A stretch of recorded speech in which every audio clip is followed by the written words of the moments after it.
Hey. All right, Hannah Hi. Estes, we're going to play What's Behind the Mask. I'm going to go ahead and share the screen Okay. and try really hard to bring this up. Okay? All right. So, man, this computer's not working. Okay. Can you see that, Hannah? Yes, I can see that. All right. What is the status of Chris Pratt's mouth behind this mask? Is it A, closed, B, open, or C, open with a tongue? What do you think? I'm leaning towards closed, but it might be open with tongue out. You're going to have to take a guess. You get one shot at moving on. I'm just. Not many people are serious with like meh. Okay. So I'm just gonna guess closed. Okay, you're going to go with A, closed. Here we go. Let's see if you got it right. It is. You got it right. So. Yes. All right, Hannah, go ahead and mute yourself. I'm going to call on Okay. somebody else. Somebody else. I'm trying really hard. How about, is Vincent on still? Is Vincent on? Vincent, if you're on, unmute yourself. I want to talk to you, buddy. Hello. Hello. What's up? Hey. Hey, can you see the screen right now? Yes, I can. All right.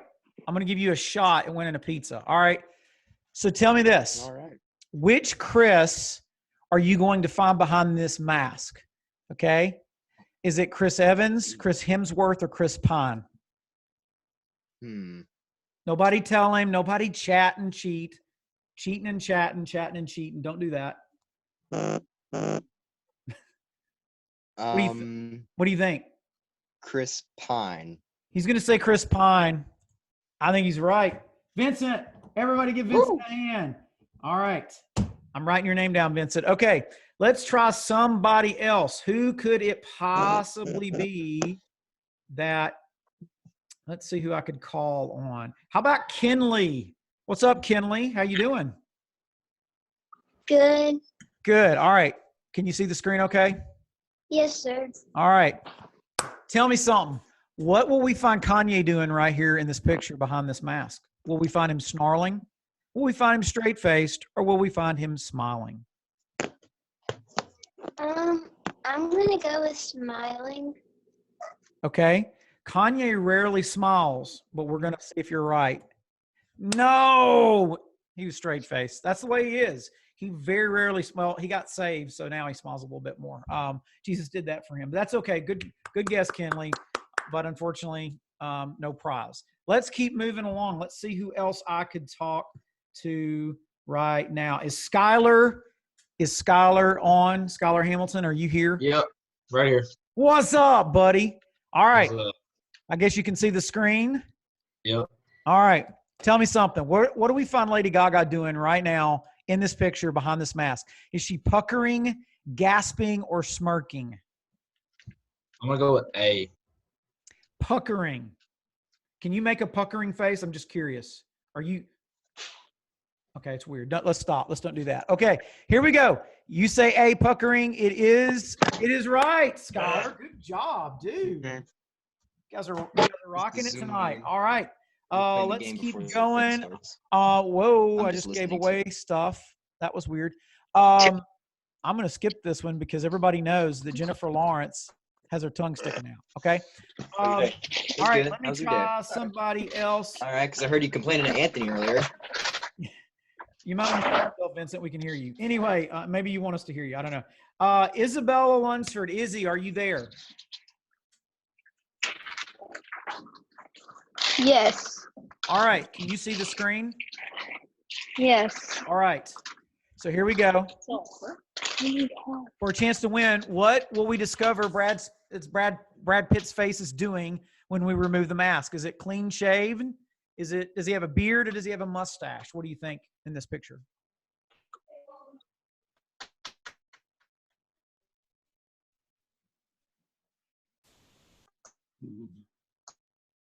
What do you think?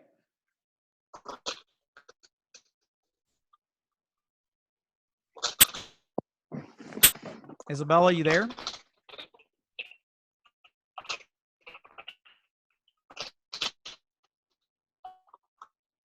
Isabella, can you hear me? Okay. I'm going to move on.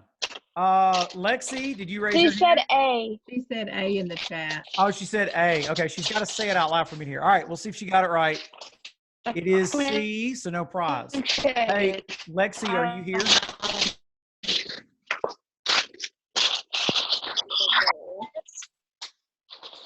Lexi, can you hear me? You have to unmute A. yourself.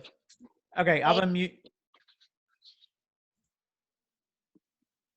I'm having a hard time. You're going to have to unmute yourself. I'm going to have to move on. All right, let's keep moving. Sophie Stone, what is up, Sophie? Hi. Hey, how you doing? All right, Good. good. Take a guess. How many teeth are missing on this kid when you remove the mask? 1, 2, or 4? 4. You're going to say there are 4 teeth missing. Let's see. Yes. There's just 2. Oh. But that's a good guess. Depends on where you live, and I'm not going to even go there. Anyway, but thanks for playing. Oh my gosh. All right, I'm moving on. I see people shaking their heads at me. I am so sorry. I deserve every bit of that for sure. Parker Todd, what is up, my buddy? What are you doing? I don't know. I don't being know bored. either. And I'm hosting this. So, Parker, what type of mouth does this emoji have behind the mask? Is it a straight face, half frown, or no mouth? Uh, No mouth. Somebody's talking. What they're do all you think, saying Parker? the no mouth. No mouth is correct. Parker, you are down. Right now we have 4 people with a chance for a pizza. Thank you. You can go ahead and mute yourself. All right, I'm going to be fair. My boys tell me I'm never fair with them. Like there's a conspiracy. There is no conspiracy. They care nothing about what I'm doing. So Zane, I see you nodding your head. I think you're dozing off. Unmute yourself. I'm going to give you a shot at this. Okay? All right? So Zane, if I can get this mouse here. Here we go. Zane, if you pull off the mask, what will you find in the dog's mouth? Is it A, a biscuit, B, a bird, or C, a pacifier?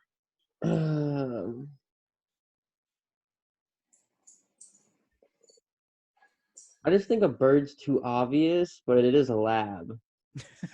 Okay. What are you going to guess, Zane? Huh? All right, fine. I'm gonna guess. Because it's super outrageous, I'm gonna guess C. You're going to say this dog has a pacifier in its mouth. C. All right. Let's see if you got it right. It is outrageous. Let's see if it's right.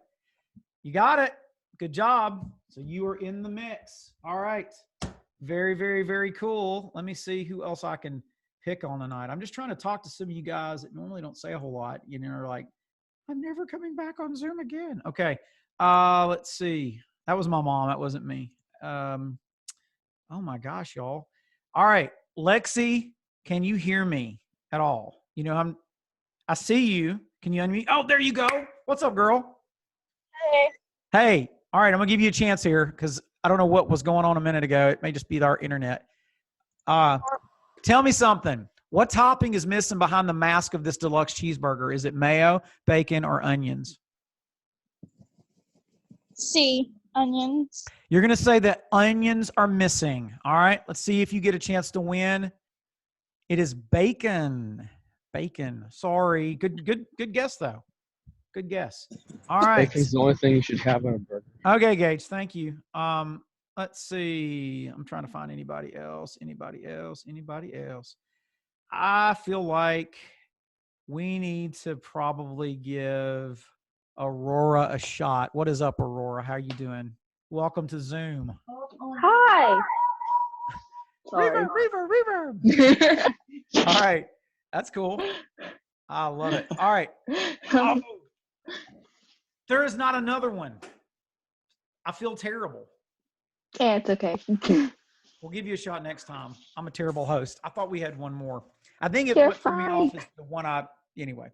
I'm sorry. Are you doing okay? I'm doing okay. Other than being disappointed in this moment? No, I'm not disappointed.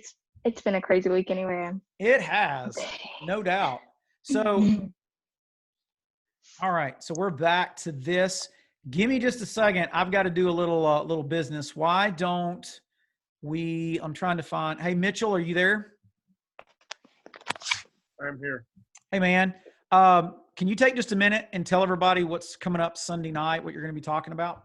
Some of them didn't tune in last week, so Yeah, while you're doing that, I'm going to load this wheel up. sure. So, if you missed out this last Sunday night, we started off talking about the 7 things that you need to do spiritually. We went over the first 4 of those things. I originally planned to go over all 7, but we ended up having a really good conversation, and we talked for a little bit longer than I'd planned. So we went ahead and scooted the last 3 back for this this Sunday night. So if you did miss Sunday night, don't worry. We're going to recap, and we'll go back over the first 4 briefly, but we'll go back into the last 3 a little more in depth on the this coming Sunday night. But it's going to be a lot of fun. So hopefully you guys show up. Sweet. All right. I'm ready to share a screen here. All right. Now we're going to figure out who the winner is. Can everybody see the wheel of doom here? Now I'm going to read these. We've got Zane, Parker, Scholar, Hannah, Vincent, and Jesus is on the wheel. And the reason being Jesus always wins. Okay. So he wins. So he's on the wheel. And Jesus takes the wheel. Thank you. Thank you. I knew somebody was going to say that. Good job, Gage. Way to be like your dad in that moment. Okay. Let's see if I can spin this wheel here. We're going to figure out who's going to win. This is not rigged. I have no idea who in the world is going to get this. It's spinning on my end. It's probably glitchy on yours. Parker Todd, you have won, my friend. Hey, everybody, take a minute and let's give some applause to Parker Todd. Good job. Parker, I will be getting with you after Zoom, and we'll figure out what we're going to do on your pizza situation. All right? Does that sound good? Give me a thumbs up. Yeah. You good? Yeah, that sounds great. Do you like pizza? Yes, I love pizza. I had a feeling, my friend. Good job. All right. Well, you're going to get one. We're going to talk about it. Speaking of talking about it, let me go ahead and X out of this. Actually, show of hands, how many of you have not seen the message? I'm not upset. I just want to know. Mitchell, who else? Come on, it's okay to admit it. Let me go over to the next. No, I've not seen the message. Raise your hand. I'm just getting kind of a feel. Okay. You guys can go back and watch it. It's about 10 minutes long the shorter version of it. Then there's the whole service that's 18 minutes. We added a few things. So we are in the middle of a series on Psalm 23. King David wrote it. And if you don't know what Psalm 23 is, it's the Lord is my shepherd. And we looked at that last week. Anybody remember what a shepherd does? Anybody? What does a shepherd do? Anybody want to? You can raise your hand and I'll call on you. I see Hannah and Satori with your hands up. I don't know if that's from earlier or not. Hannah Estes, what does a shepherd do? You remember? A shepherd watches sheep and makes sure they're safe. Yeah. Yep, that is true. That is true, no doubt. They provide and protect. That's what they do. So then tonight he's talking about this next little bit here.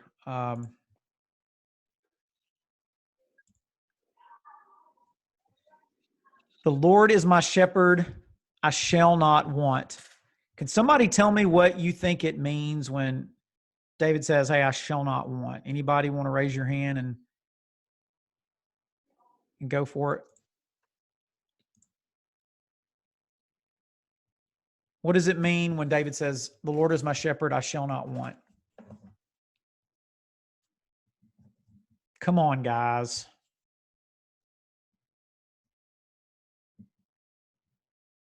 Okay, Reese. Okay, so I say I shall not want. In other translations, you said this, I have all of my needs. We're content. We don't feel like we have everything to supply what we need. We don't want anything else. We don't need anything else. We have what we need to live and physically, mentally, and spiritually. Okay. Just Good. an idea. That's really good. That leads to this next thing of what contentment is. Contentment is basically I'm satisfied with who I am and what I have. And why do you guys think it's so hard? Why is it so hard to be content? Why do you think it's so hard to be content?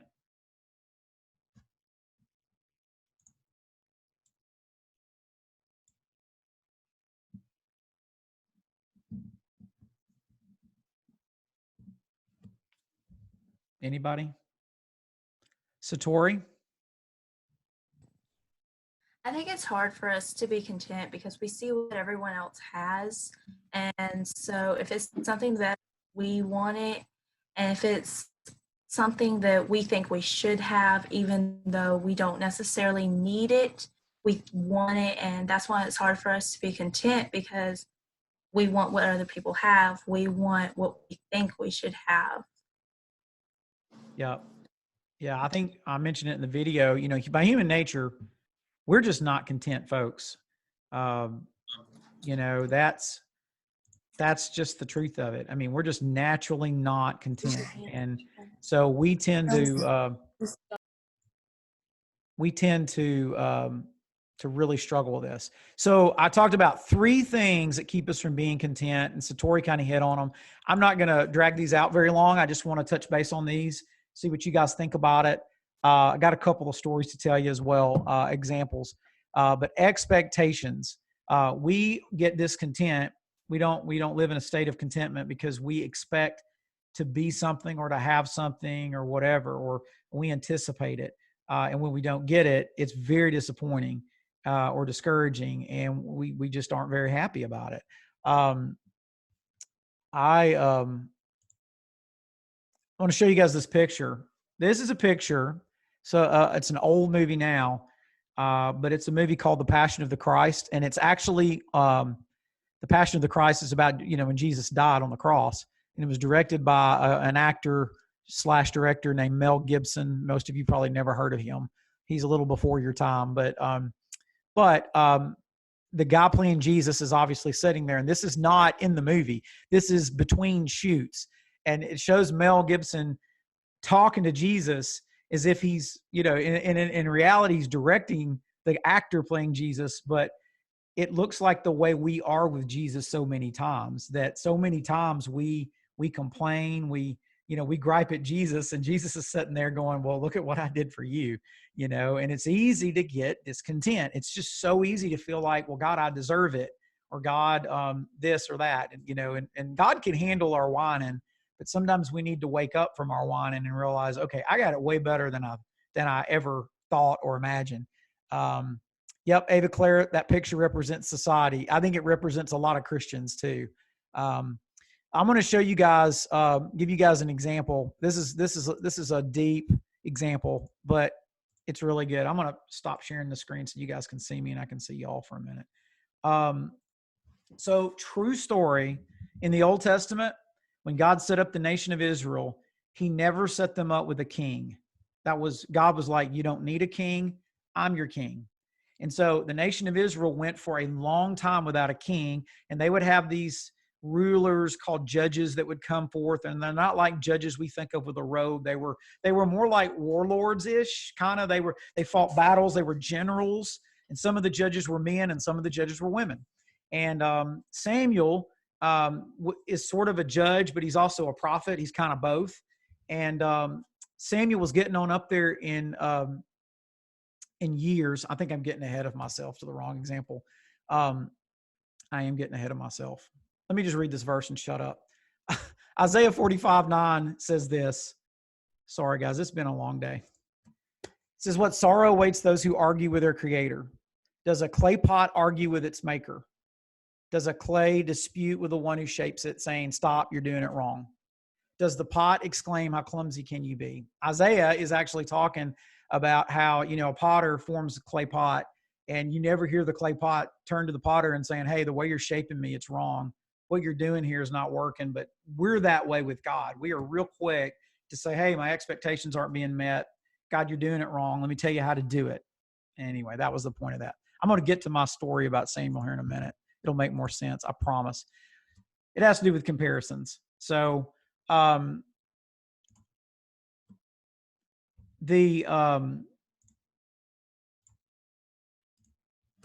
I grew up watching the Dukes of Hazzard, old show. Love Dodge Chargers, wanted a Dodge Charger, probably too much. I came across a really good deal and I bought that car. You may have seen Cade driving it, and y'all, I love that car.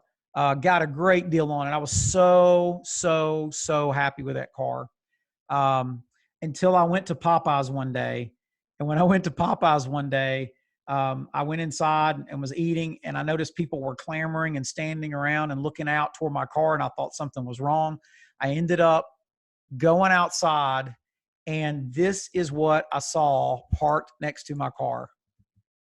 That is a McLaren sports car. That is a crazy expensive sports car that was parked by my car. And all of a sudden, my car that I liked a lot, that I was really proud to have, that I was very content with, all of a sudden looked less nice than it did a few minutes ago. It was like, okay, compared to that, it's not very good.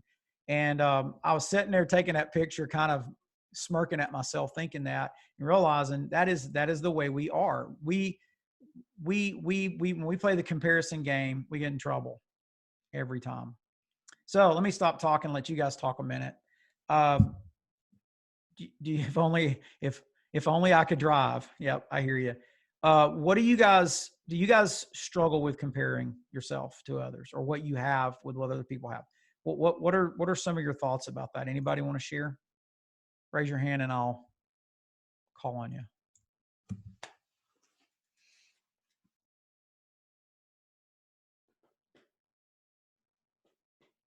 Satori, what's up? Okay, a big part of comparison, especially in my life growing up, is in sports. You're always being compared to all the other girls in softball. You're always being compared to everyone else in soccer. You're being compared in karate. It's just really, okay, well, if we get this person on our team, is that going to make our team better? And then you're always being compared with the other pitchers in that league. And so you're like, if only I could be better. If only I could do this. That's like a really big part in sports. If only I can do this better, or if only I could have what they have. And that's just, comparison isn't good in ways, but it's something that we do all the time. And sometimes we do it without even realizing that we do it. Yep. Reese? Okay, so personally, like, comparison has always been kind of just a thing. It's always been like, who looks better, who does this better, who's in more clubs. That's one thing I compare myself with is academically. Who's smarter than me, who's in more clubs than me, who has a higher GPA, who's gonna be before me in class rank, because that's something I really like focus on. That's one of my main priorities is school. And so I always think, like, I always compare myself, like, oh, they're smarter than me, they're in more like advanced classes and all these things. And then another one, like Satori said, was sports. I always think, oh, I'm not good enough, I'm not the same, my skill level is not the same as hers, she's better than me, oh, but I'm better than her, so at least I'm not last. Things like that. It's just, I feel like society makes it so normal for comparison, and you don't even realize you're doing it. That's how much so many people compare different things. And so even within my life, just over this lesson, just sitting here thinking about all the times that I've compared and all the different things I have compared in between each other, it's crazy to sit here and think about, like, you do it without even realizing it. Hello. I think that a lot of the reason why, before the pandemic, everybody was so crazy busy, a lot of what people are involved in is not always because they want to, it's because they feel like they need to, they have to. Everybody, if everybody's got to go to this or whatever. And I know that works with church too. It's kind of a double-edged sword. Mary Caroline, you want to talk about comparisons for a second? Okay, so like comparison in my life, like I can totally agree with Satori and Reese because like academically and in sports that happens to me all the time. But a lot of times, like personally, I wanted to move to Whitehall this year. Like I really wanted to move to Whitehall. So I would always look at like what some of my friends had in Whitehall, like their home, whatever it was. Because I always like I didn't want to live down here. I didn't want to live like where I had to drive 15 minutes to go out and do whatever I wanted to in Whitehall. Because I mean, I go to school there, all my sports are there, everything's there for me. So of course, I started comparing what I had to what others had. And it's terrible. Like, comparison is dumb, all right? It's not the kind of thing you need to get into because it's just, it does nothing but hurt you and it makes you take things for granted. Like, I took for granted a lot of things that I had. And now I'm looking at what I have and I'm like, wow, God, you really blessed me with all these things. And I was just looking straight past it because I was looking at what I didn't have. And wow, I can't believe I did that. Like, you know what I'm saying? Yeah. So what I was trying to tell y'all earlier, and I got real, I got ahead of myself. Maybe it's what I really need to talk about tonight. So like I was saying earlier, when God set up the nation of Israel, there was no king. They were ruled by judges. These were like military leader types, general types. Samuel would be one of them, and he was also a prophet. And so Samuel's getting on up in age, and the people of Israel started noticing that all the neighboring nations that could conquer them had kings. And they began to think, wow, they have kings and we don't have a king. We need a king. If we could just get a king, all our problems would go away. All the issues we're facing as a nation. I mean, I get God as our king, but man, I can't hug God, touch God, talk to God like you, Samuel. And so I'll show you guys this verse. And it is absolutely about comparison, 1,000,000%. It says in 1 Samuel, chapter 8, verses 4-5, finally, all of the elders of Israel met at Ramah to discuss this matter with Samuel. And it's the matter of, hey, we need a king. And they say, look, you're getting old, dude, and your sons are not like you. And by the way, Samuel's sons, wicked guys. And in other words, they're not going to succeed you. We're about to be without a leader. Okay. They're getting nervous. And he says, you need to give us a king to judge us like all the other nations have. Do you guys see the key verse? I want to be like everybody else. Okay. I want to be like everybody else. It's amazing what being like everybody else can do. It'll get you in a lot of trouble. It'll make you walk around and you'll be miserable. You'll think, well, I want to be like them. I want to have what they have, be who they are, get to do what they do, be as athletic as they are, and you start looking, because like I always say, and I got it from somebody else, that comparison is the thief of joy.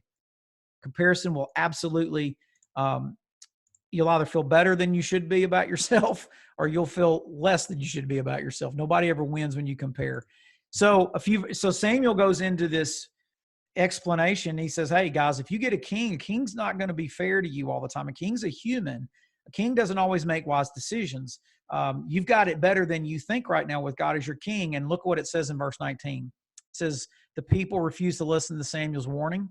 Even so, we still want a king, they said. Even though, Samuel, what you're saying is probably right, we don't care. And see, that's the deal with comparison. When you compare, wisdom goes out the window. It's all about how you feel. It's all about what you don't have. What do you guys think about that example? Does that connect with any of you guys on any level? Have you felt that way about something like that?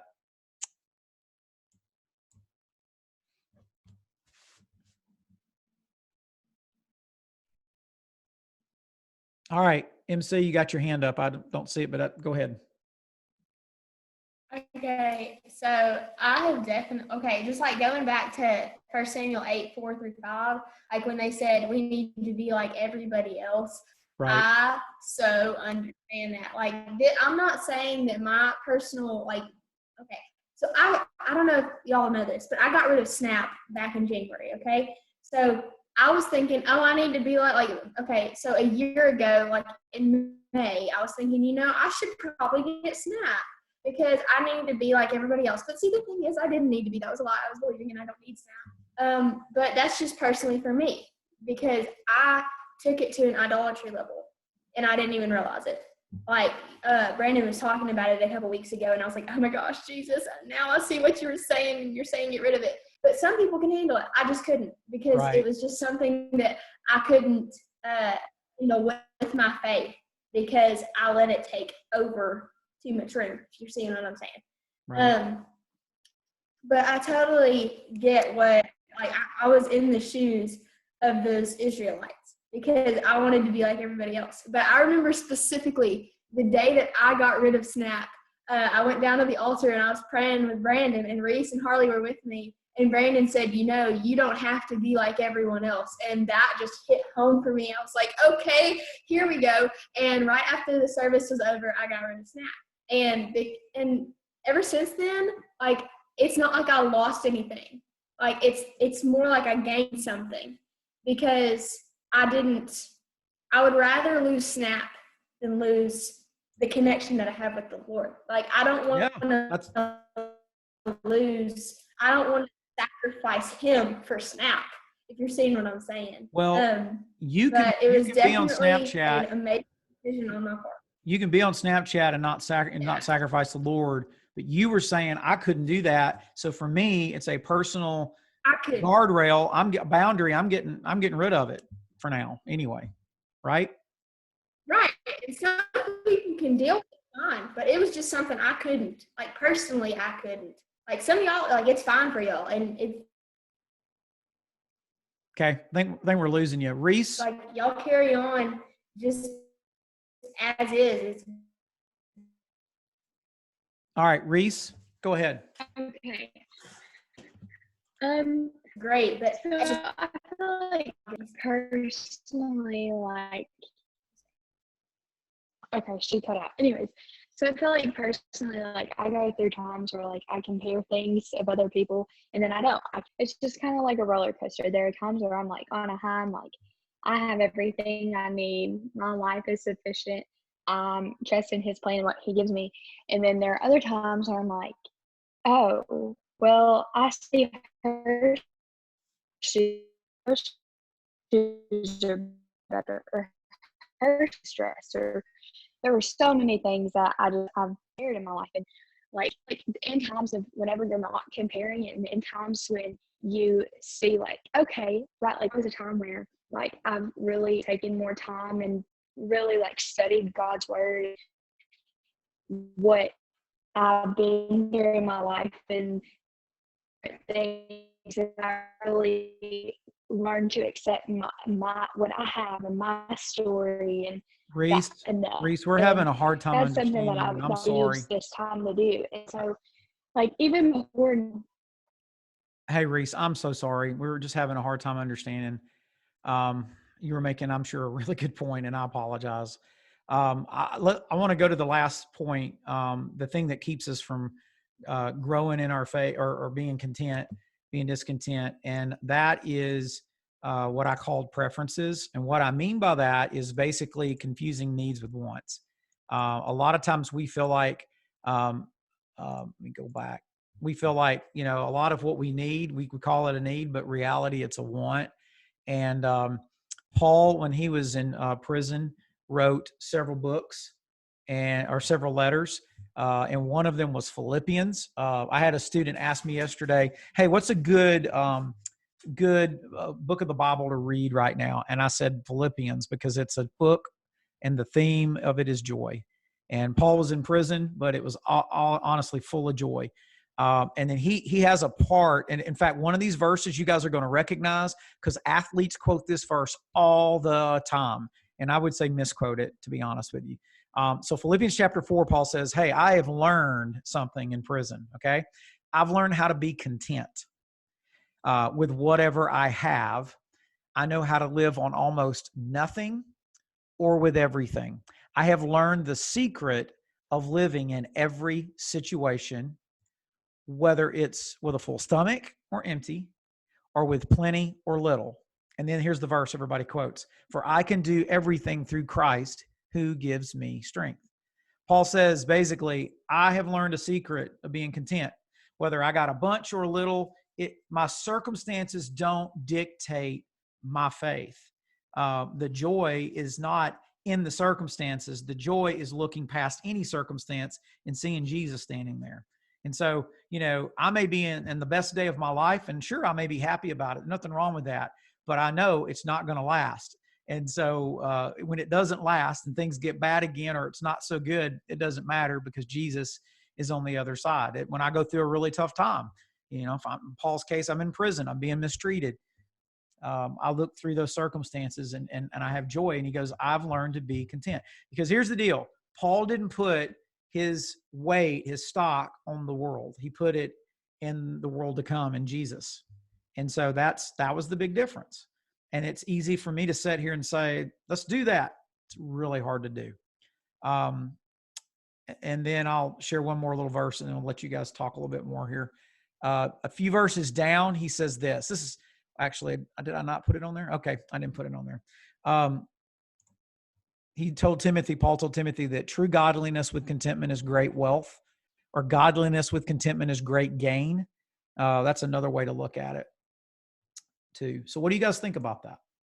How do you learn the secret of being content? Anybody learned it? Does anybody feel like,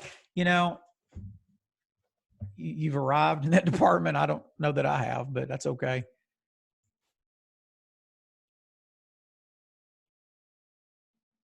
I guess the question is this: is Jesus enough for you, for me? When your world's falling apart, when things aren't what you've expected or compared to them, or, you feel like you have a need, but it's really a want, whatever, is Jesus enough?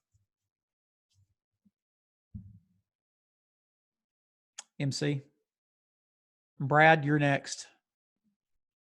Okay, so I think, well, of course, yes, Jesus is enough. I just think that a lot of times it's hard for us to just deny ourselves and realize that he is enough. Okay. And that's super hard. Like, it's something, it's not a kind of battle that just like you fight it once and it's done. Like, that happens to me every single day. Like, it's something I have to go through all the time. Yep. And I mean, it's hard, but the thing is, Jesus is enough. Like, when we come to the realization that he is enough, and even if we don't have anything else but Jesus, like, he's enough. In the end, all we have is Jesus, because everything on earth is going to fade away. Yep. This is where moth and rust destroys. But in heaven, nothing can destroy the Lord. Like, nothing can destroy the Lord ever. And he's all that we need. So, woo-hoo. Not only will everything on earth fade away if you live long enough, while you're on this earth, things that you thought would last will fade away. Things change. Yep, I know. You can preach that. Brad, what you got?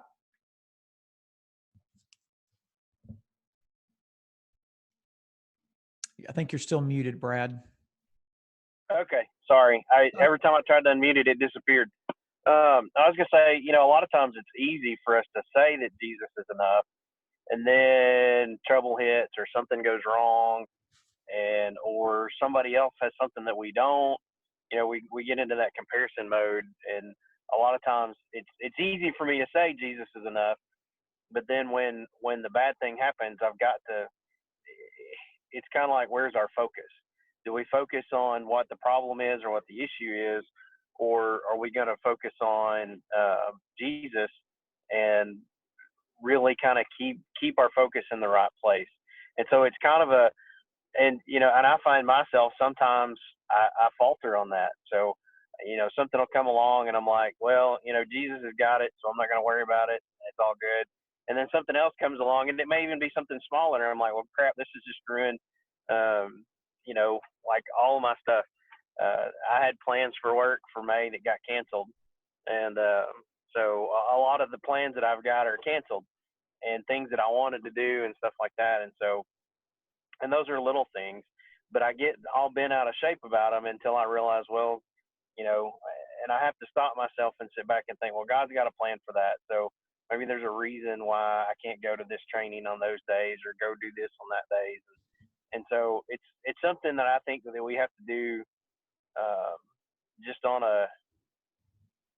we have to keep focused, and it's something we have to keep recurringly, or you have to keep doing over and over again. And it's easy to fall out of that sometimes. Yep. Good points. Aurora, what you got? Okay, for me, the one thing that I really get discontent on, is my days. Say Because that there are again. just days where the thing that I usually get the most discontent on is because there are days where I just don't want to, and I'm just so tired of it. And sometimes I have to remind myself that it's gonna go away at one point. Like when I get to heaven, it actually will go away, and I won't have to deal with it anymore. And it's really, really hard sometimes. But it's one of those things where you have to remind yourself it will end, and you have to think, well, Jesus has done so much more. He suffered so much more. He's seen countless things like this. I will be fine eventually. So he is enough, and I will be okay, and it will end at some point in my life. Yep. And he can use it too. So I'm a little nervous to open this can. I don't know that we're going to be able to talk about it a long time, but I talked about this in the video. One of the areas people are not content in is usually when they're single, usually. Right? Anybody want to talk about that? Where you think, why can't I be with somebody like they are? Or I used to be with somebody, now that person's with that other somebody. I don't want to make this a dating thing, but does anybody feel what I'm talking about? I know when I was in school, that was the thing. Nobody felt like they were whole when they were single. And that is such a lie from the devil. That is see, Christy doesn't complete me. I know that's in movies and songs. That's not biblical. God completes me. Hello. And so anyway, I'm saying this because some of you need to hear it. Because some of you believe, well, I'm not enough because I'm here by myself and everybody's got somebody. Well, maybe God's sparing you from a bunch of crap. Or maybe God's just preparing you for something. All right, hands are flying up everywhere. MC, what do you got? Okay, you just opened a can of truth. Goodness gracious, because personally, okay, I'm okay. Like, I'm fine single. Like, it's chill. Like, they don't fill me any more than Jesus does. So I'm fine. Like, it's chill. But the thing is, when you start seeking fullness in someone that you're trying to date, that's when it gets bad. Because if that relationship doesn't work out and then they're not with you anymore, where's that fullness you were seeking? You're devastated. Yeah. Sure. And here's the thing, Jesus doesn't leave you. Okay?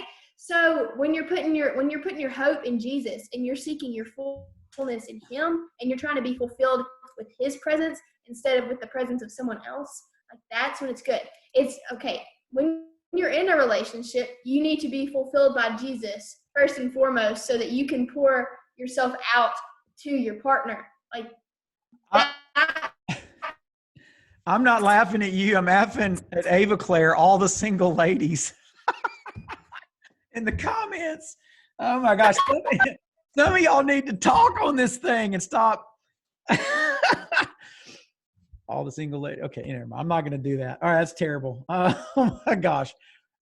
Reese, what do you want to add to this comment? Can you hear me right now? Yes, we can. Am I clear? Okay. You are. That was so funny. Oh my goodness. I love Ava Claire so much. Okay. So my food for thought, a lot of people, it's a society thing. Society right now, people in my grade, even the grades below me, all throughout middle school and high school, think, oh, well, they have a boyfriend. You need to have a boyfriend. You need to have a girlfriend. It's expected. You need to have a significant other. It is. And it's something that, like you said earlier, if you want to let's see. God didn't make us all the same. Do you want to live like everyone else, or do you want to live like Christ? Is it them or is it Jesus? And that's something that you said in your video, and that's something that is so true. Do you want to live like the world and date so many different people? It's crazy. You can't even count, because that's what the world expects of you. Do you want to date somebody just because they're pretty, or just because you think you like them, and not because they're godly and they're after the same things and you have the same plans and you pray about your relationship and things like that? And do you want to be like them, or do you want to be like Jesus? Do you want to put your faith in somebody that will leave you or forsaken you or cheat on you or just lose your trust? Or do you want to put your faith in something that's eternal and something that you can have hope in and trust in, and something that you know won't leave you, like MC said? Whereas this person that you love or that you're with is leading you down a path that is not righteous and that can lead to sexual impurity. Okay. Mr. Brad, what you got? So last summer, the college home group, we did a book study by Ben Stewart. If y'all don't know who that is, he's connected with Passion Church with Lee Giglio, and he helps host Passion, all that kind of stuff.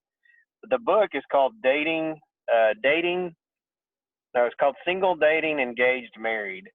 And one of the things that he talks about, a lot of the stuff he talks about is kind of the process they're going through dating and all that kind of stuff. And I was trying real hard to remember what he said, but I think what he said is part of being single is embrace your singleness. Yeah. In other words, enjoy it. Don't stress about it if you're not in a relationship. And he says a lot of things. And if y'all get a chance to read that book, and I'll put it in the name of the book in the comments if y'all want to check it out. Or if I have a couple of copies of it, if anybody wants to borrow it, you can. It's a really good book. The Bible study was really good. But that's one of the big things he talks about, is just being content with where you're at right now, and letting God bring you to where he's expecting you to be. And he also talks about when you do start dating, be intentional in your dating, to date with purity, and only date people that you think you might want to marry. If you go out on a couple of dates with someone and you can't see yourself being married to that person, or kind of like the new popular thing is now is, can you see yourself being quarantined with that person? If you can see that in the first few dates, then you need to go ahead and call it off pretty quick. But that was kind of the big point that he talked about in being single, is just embrace that singleness and enjoy it, and don't force a relationship just to say that you're going to be in a relationship or I'm in a relationship, because those usually turn out pretty bad, or don't turn out well. Right. When you force it, you're right. It is. It's not good. Wow, you guys are lighting up the comments. This is good stuff. So I kind of close things out with this verse. And I mentioned this in the video, and I think it's important that you get what he's talking about here. He's talking about needs, not necessarily wants. But Paul, while in prison, says in Philippians 4:19, and this same God who takes care of me will supply all your needs from his glorious riches, which have been given to us in Christ Jesus. So the first time I really noticed this verse, my first couple of years here, before we moved here, we bought a home and we couldn't sell the home back in Lake Village. And we were trying to make like mortgage payments on a home in Lake Village nobody was living in, that we couldn't sell. We had a newborn. Christy was trying to get work. I was going to seminary and in a new church youth group. And I was stressed out, and our finances were terrible. And I had a lady in our church named Mary Lee Height send me a card, and she hand wrote this verse in the card, that God who takes care of me will supply all your needs from his glorious riches. And it was such an encouragement to me. It was a good reminder that, it didn't seem like, things needs were not getting met. Well, God's all aware of them. He knows. If you go back, it's not in the lesson tonight, but Matthew 6, if you're worrying about God meeting your needs, Matthew 6 is the chapter for you, because Jesus is like, hey, the birds don't worry, the flowers don't worry. God takes care of them. Do you think they're more important than you? In other words, you're much more valuable than a sparrow or flowers to God. And if he takes care of them, he's going to take care of you.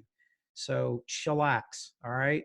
Seek first the kingdom and don't worry about the rest. He'll take care of it. That's basically what he's saying in the Sermon on the Mount. But again, easy to say, hard to do, for sure. Before we get off, any big what's the big takeaway for some of you for this lesson? I'd love to hear from some of you who hadn't talked tonight.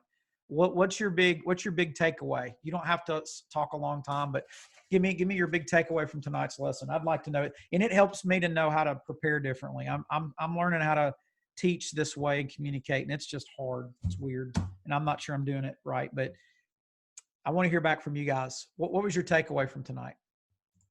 I'm not looking for, that was a great lesson. Not looking for compliments. What was your takeaway? What did you learn? What did God tell you that you need to really think about and focus on? Anybody?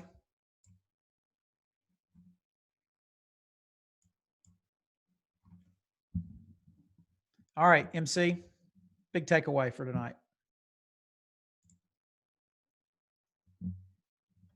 Okay, a big takeaway for me was that true contentment is found in the Lord, not in anything else. Like when we're trying to seek contentment in worldly things, we're going to be let down. Like straight up, we're just going to be let down because those things cannot keep us content like the Lord can, because they don't hold the power that he does. And Jesus, okay, it's super hard for me to realize this sometimes, but Jesus is all I need. And like Ms. Jessie said earlier, she said sometimes we don't realize that he's all we need until he's all we have. And that's so true. Right. True contentment is found in the Lord. Hey, I don't know if it's a need or a want, but I think we could all use better internet. Jessie, Miss Jessie, what do you want to add? What was your takeaway from tonight? So I loved when you said, not just in the lesson, but tonight here on Zoom, is that comparison is a thief of joy. Right. And we live in a day and age where everything is constantly being upgraded, and then we're encouraged to always get the next best thing, and we compare ourselves to other people, and then materialism as well. And we just need to come to the realization that our joy should not come from materialism or other people, but like you and MC said, it should strictly come from Jesus. And then, like you said previously, he will supply our needs, not necessarily our wants, because we all know we want something bigger and better. That's just who we are as humans. But we just need to get in that perspective that the reality is Jesus will sustain us, and he's all we need, and he is where true joy comes from in our lives. So good. Loved it. Good stuff. Thank you very much. Anybody else want to share before? I'm going to share something before we get off that I feel like I need to talk about. It has nothing to do with the lesson, but go ahead. MC? Okay, I just wanted to mention a song real fast. It's Nothing Else by Cody Carnes. Yeah. Love Cody Carnes. He's good. Yep. He's amazing. But that's a really, and that is what we need a lot of times. Like we need to just fix our eyes on Jesus. All right. Good stuff. Okay. I want you guys to listen for a minute before I pray and we get off. I want to talk about what I think, and I don't know everything. I'm not the Holy Spirit, but what I think God's doing in our youth group right now. I'm going to be very honest with y'all, very transparent with y'all. I hope you take this the right way. I hope you don't get prideful about it, but here's what I'm seeing. And it's not just here. It's in about every youth group I know. All the youth leaders I know, I'm talking to them. We're having the same things happening. There are a group of you guys that you're showing up. You're here on Wednesdays and you're pretty much here on Sundays, and you're growing. You're yearning for the Lord. You're using this time that's not good for anybody to get closer to Jesus. And frankly, if you're not going to get close to Jesus or figure things out with Jesus at a time like now, when in the world are you ever going to do it?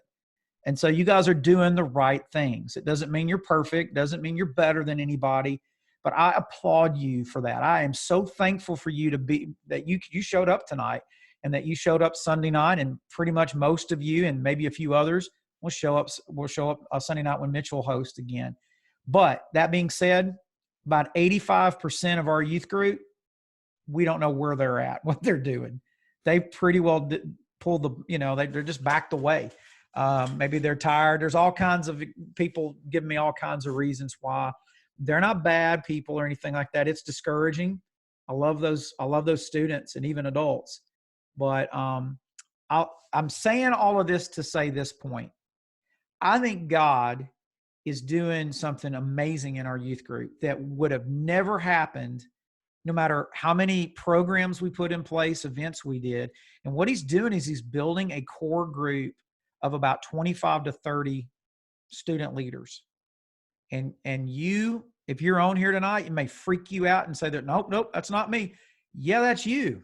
And that doesn't mean I'm gonna call on you to do anything necessarily or put you on the spot, but you guys are growing. And y'all, that is amazing. God can do more with a handful of people than he can with the whole world that doesn't care. So I want you to not get discouraged. We're going to, Mitchell and I, we're talking, we're putting in a lot of work. You guys would not believe the amount of work it takes just to do what we're doing. We're not patting ourselves on the back. You guys are worth it. And I want you to keep showing up. And one day we'll get to all meet back and we'll be able to not do Zoom, and that'll be amazing. And when we do, a lot of you guys are going to be ripped spiritually. You know what I'm talking about? There's going to be some gains. You know what I'm talking about? Some of y'all going to be chiseled spiritually. And the devil hates this. So do yourself a favor and don't listen to him when he says this isn't a big deal. It is a very big deal because you're a big deal. Jesus would come and die for you. Man, this is a big deal for you to live for him. All right? Anybody want to talk about that for a minute before I pray? Response? I'm not looking for a good job. I'm just, you guys seeing the same thing, or am I off base here? MC? Okay, personally, in my life, I can see the Lord moving through this crazy coronavirus because I am seeking him and I'm getting good time in with him, and he's growing my faith in ways that I've never seen before. Like right. During this pandemic, I'm seeing him do things that I never would have thought to ask for, because I've been saying, Lord, do abundantly more than I'm asking you to do, and do things that I couldn't even dream of asking you for. And he is. And I'm watching him answer prayers like I never have before. Like during this coronavirus, I've grown so much. And I feel like the time is just flying by. And it's crazy to me because if I were to look at myself before the coronavirus and look at myself now, like there's such an improvement in my faith. And I'm not saying that to be like braggish or anything. I'm just saying like the Lord is moving through this right. Crazy time where we're out, because there's so much time he has to work with. Because we're offering this time up to him because we have so much time on our hands. We're not in the busyness of our normal schedules. So, and see, the thing is, he's not going to force himself on you. So if you're asking him to work, you got to surrender whatever you're asking him to work on. And you were talking about that a couple weeks ago, or maybe it was Mitchell, or maybe it was both of you. But anyways, we just have a lot of time on our hands where we can surrender it. So, the Lord is really working. I'm sorry. I thought you were done. You cut out on your internet. I apologize. Go ahead. I'm done. Okay. So NFL players, what do? They go in the off season, they work out. They're not necessarily with the team. And then they get back with the team, and you know who's been working out and you know who hasn't been working out. And I'm telling you, leaders work out. So you guys keep working out spiritually. If you're like, dude, I don't read my Bible every day, why are you calling me a leader? Well, read Philippians. Just start in Philippians. It's 4 chapters. Just read a few verses tomorrow. Spend some time praying. Keep showing up. I'm going to pray, and then we're going to give everybody a chance to say bye. Let's do that. Lord, it has been good tonight to just come together. And honestly, the best part of it is just seeing everybody. God, we miss being able to be together. I pray, I hope that we can start meeting together sooner rather than later. But until then, Lord, we're all connected because of your Spirit. And God, you are doing a work in our midst. And it's not the work we would necessarily, not the way we would necessarily choose for you to do it, but we're thankful, God, that you're doing it. I'm thankful for these students and adults who've been so faithful. I pray that you'd help them to keep being faithful, not just to show up, but Lord, more importantly, to live out their faith as they go throughout their day. And God, one day when we're all back together and off season's over, so to speak, and the game starts, God, help us to be able to do everything you're leading us and calling us to do. God, we lift up those in our area who are sick. God, we know several that have lost loved ones. We know those that have lost their jobs. We just pray, God, that you would meet those needs. And Lord, you will supply those needs the way you did Paul, the way you've done many of us, because you are a good God. We pray this all in Jesus' name. Amen. All right, I'm going to give everybody a chance to say bye-bye or hi or whatever you want to do before we go. I love you guys. Miss every one of you. Single ladies. Bye. All the single ladies. Bye, y'all. Bye, guys. Love y'all. Miss y'all. Bye. Bye, guys.